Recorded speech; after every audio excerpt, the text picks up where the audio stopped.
Nós vamos te ajudar a ler a Bíblia inteira. Sim, é possível, através de um plano, através de um método. A Bíblia 365 de Noite da SBB, ela já tem um plano todo organizado, nós estamos seguindo o mesmo. Estamos disponibilizando as páginas da nossa Bíblia aí para vocês. É só você vir com a gente, porque de passo em passo, de fé em fé, nós vamos chegar lá. Quem não nos conhece aqui, Everton Ferreira, estaremos segurando nas suas mãos nesse lindo processo de leitura bíblica. Se você não é inscrito no canal, nos ajude. Se inscreva no canal. Se inscreveu? Inscreve aí. Se inscreve no canal, dá um like e compartilha também para os seus contatos e grupos. Vamos à leitura de hoje. Dia 231, nós vamos ler 1 Crônicas 17, Provérbios 17 e Romanos capítulo 1, a partir do verso 16.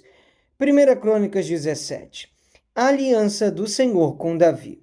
E aconteceu que, quando Davi já morava em seu palácio, ele disse ao profeta Natã: Eis que eu estou morando num palácio feito de cedro, mas a arca da aliança do Senhor se encontra numa tenda.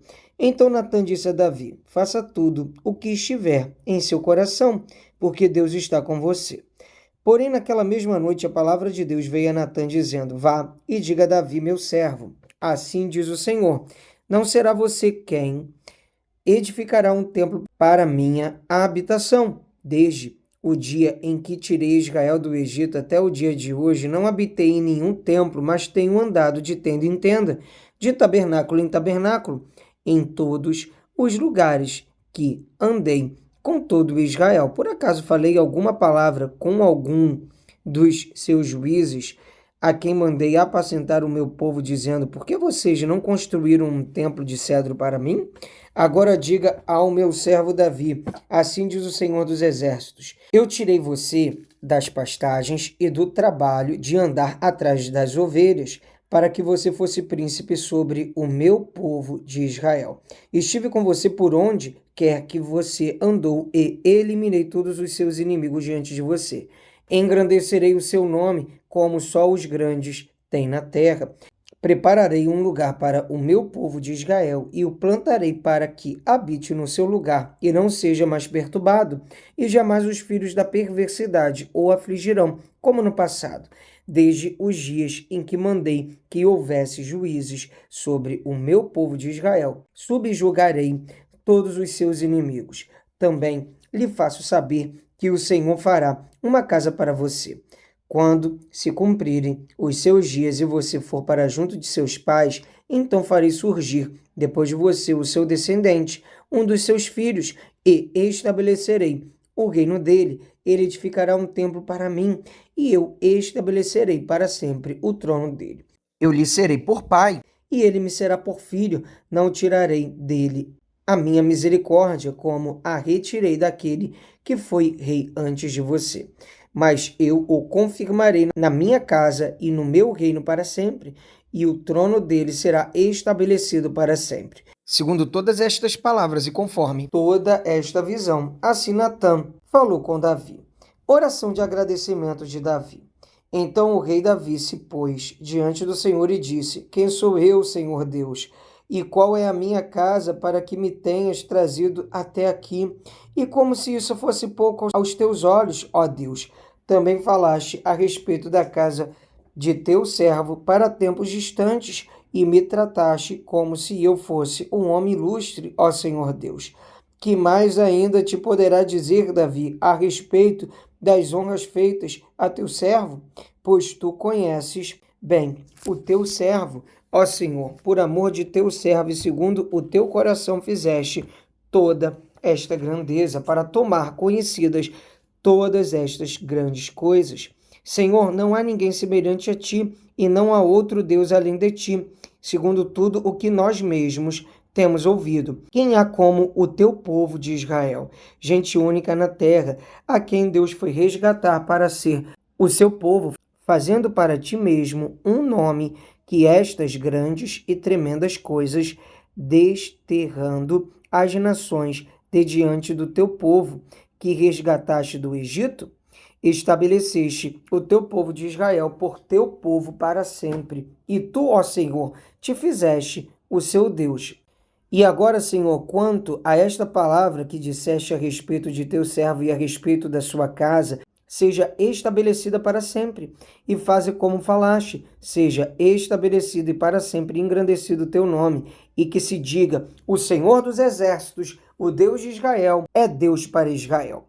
E a casa de Davi, teu servo, será estabelecida diante de ti, pois tu, Deus meu, fizeste ao teu servo a revelação de que lhe edificarias uma casa. Por isso, o teu servo se animou para fazer esta oração. Agora, pois, ó Senhor, tu mesmo és Deus e tens prometido ao teu servo este bem. Queiras agora abençoar a casa do teu servo, a fim de permanecer para sempre diante de ti, pois tu, ó Senhor, a abençoaste e ela será abençoada para sempre. Vamos ler agora o livro de Provérbios, capítulo 17. Melhor é um bocado seco e tranquilidade do que a casa cheia de carnes e brigas. O escravo sábio dominará sobre o filho que causa vergonha, e entre os irmãos terá parte na herança. O crisol prova a prata e o forno prova o ouro, mas o Senhor prova os corações. Os malfeitores dá atenção aos lábios iníquos, o mentiroso inclina os ouvidos para a língua maligna. Quem zomba do pobre insulta aquele que o criou. O que se alegra com a calamidade não ficará impune. Coroa dos velhos são os filhos dos filhos, e a glória dos filhos são os pais. Palavras bonitas não ficam bem ao insensato, muito menos a mentira. Na boca do príncipe, o suborno é pedra mágica aos olhos de quem o oferece. Onde quer que for oferecido, dará resultado. Quem encobre a transgressão fortalece a amizade, mas o que insiste no assunto separa os maiores amigos. Uma repreensão cala mais fundo em quem tem juízo do que 100 chicotadas no insensato. O rebelde só procura fazer o mal. Por isso um mensageiro cruel será enviado contra ele. Melhor é encontrar uma ursa da qual roubaram os filhotes do que o insensato na sua tolice. Quanto àquele que paga o bem com o mal não se afastará da sua casa. Começar uma discussão é como abrir uma represa. Por isso, desista antes que surja o conflito. O Senhor detesta quem justifica o ímpio e quem condena o justo. Ele detesta tanto um quanto o outro. De que serviria o dinheiro na mão do tolo para comprar a sabedoria se ele não tem entendimento? O amigo ama em todo tempo e na angústia nasce o irmão. Quem não tem juízo se compromete ficando por fiador do seu próximo. Quem ama a discórdia ama o pecado. O que faz alta a sua porta facilita a própria queda. O perverso de coração jamais encontra o bem, e o que diz coisas mais acaba em desgraça.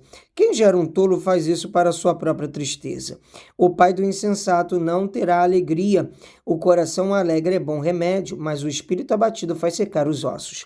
O ímpio aceita suborno secretamente para perverter as veredas da justiça. A sabedoria é o alvo do inteligente, mas o tolo volta os olhos para os confins da terra. O filho insensato é tristeza para o pai e amargura para quem o deu à luz. Não é bom punir o justo. É contra todo direito ferir o príncipe. Quem controla as suas palavras possui conhecimento, e o sereno de espírito é inteligente. Até o insensato, quando se cala, é tido por sábio. Se fica de boca fechada, passa por inteligente. Vamos ler agora o livro de Romanos, capítulo 1, a partir do verso 16. O poder do Evangelho. Pois não me envergonho do Evangelho, porque é o poder de Deus para a salvação de todo aquele que crê, primeiro do judeu e também do grego, porque a justiça de Deus se revela no Evangelho de fé em fé. Como está escrito, o justo viverá por fé. A injustiça e a impureza dos seres humanos. A ira de Deus se revela do céu contra toda impiedade e injustiça dos seres humanos, que por meio da sua injustiça suprimem a verdade, pois o que se pode conhecer a respeito de Deus é manifesto entre eles, porque Deus lhes manifestou, porque os atributos invisíveis de Deus, isto é, o seu eterno poder e a sua divindade, claramente se reconhecem desde a criação do mundo, sendo percebidos por meio das coisas que Deus fez. Por isso, os seres humanos são indesculpáveis, porque, tendo conhecimento de Deus, não o glorificaram como Deus, nem lhe deram graças. Pelo contrário, se tornaram nulos em seus próprios raciocínios, e o coração insensato deles se obscureceu. Dizendo que eram sábios, se tornaram tolos e trocaram a glória de Deus incorruptível por imagens semelhantes ao ser humano corruptível, às aves, aos quadrúpedes e aos répteis. Por isso, Deus os entregou à impureza pelos desejos do coração deles, para desonrarem o seu corpo entre si. Eles trocaram a verdade de Deus pela mentira, adorando e servindo a criatura em lugar do Criador, o qual é bendito para sempre. Amém. Por causa disso, Deus os entregou às paixões vergonhosas, porque até as mulheres, trocando o modo natural das relações íntimas por outro, contrário à natureza. Da mesma forma, também os homens, deixando o contato natural da mulher, se inflamaram mutuamente em sua sensualidade, cometendo indecência, homens com homens, e recebendo em si mesmos a merecida punição do seu erro. E por haverem desprezado o conhecimento de Deus, o próprio Deus os entregou a um modo de pensar reprovável, para praticarem coisas que não convêm. Estão cheios de todo tipo de injustiça, perversidade, avareza e maldade. Estão cheios de inveja, homicídio, discórdia, engano e malícia. São difamadores, caluniadores, inimigos de Deus, insolentes, arrogantes, orgulhosos, inventores de males, desobedientes aos pais, insensatos, desleais, sem afeição natural e sem misericórdia. Embora conheçam a sentença de Deus, de que os que praticam tais coisas são passíveis de morte, eles não somente as fazem, mas também aprovam os que as praticam. Graças a Deus, mais um dia de leitura bíblica concluída. Até aqui nos ajudou o Senhor. Vamos avançando, porque eu tenho certeza que a cada dia você vai crescer em fé e em graça. Te espero amanhã. Um abraço. Pra cima!